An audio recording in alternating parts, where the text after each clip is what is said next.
and it is me, Dr. Donna. Welcome to today's personal accountability.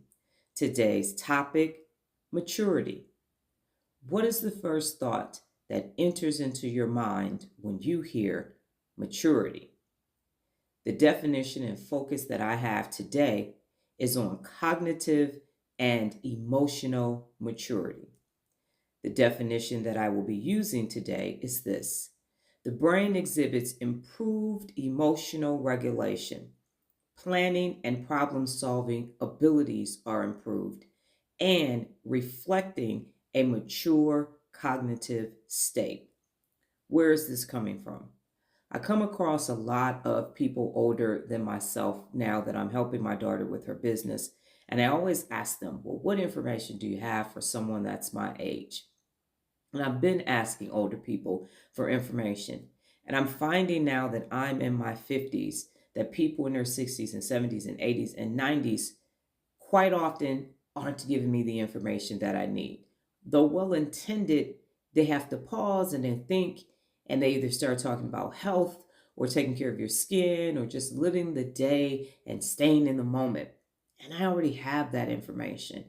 And so yesterday, I really thought about this as I was walking through Whole Foods and I saw a lot of older people there. And I just felt like something is just missing for me. And it's this: that cognitive and emotional maturity. That working memory should be working because you've been focused on it your whole life and you've taken it back in my day, and you're using that information for today to plan your future. That emotional regulation where things that upset the average person, it doesn't even affect you or impact you. You are cooler than the other side of the pillow. That's what I'm looking for. I'm looking for the person or persons who have made that 860 trillion synaptic connections neurologically, and it's not occurring.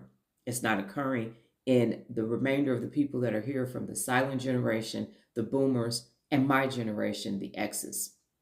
No longer can you just say, I'm going to leave a legacy to my children and it's money and it's house and a car, these materialistic things. We need neurological information.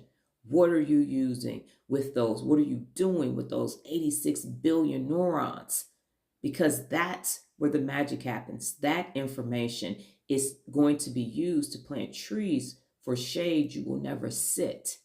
And that's why I wake up every day teaching adults how to use their brains. Because once you start getting those synaptic connections, once it starts firing off and you start thinking differently, you're going to create new neural pathways. And then you are going to make a difference neurologically, emotionally. And that's what's going to make a difference in the world. Not leaving some money behind, not leaving a car, not leaving some temporary shit that ain't gonna make a difference, that's gonna go out of style. Because learning and growing in the brain ain't on trend ever. It is a classic. It's here forever. Every human being has a brain. Every human being has a brain. And the older generation, to include myself, we are the ones who have to master the brain and then teach that to those coming behind us.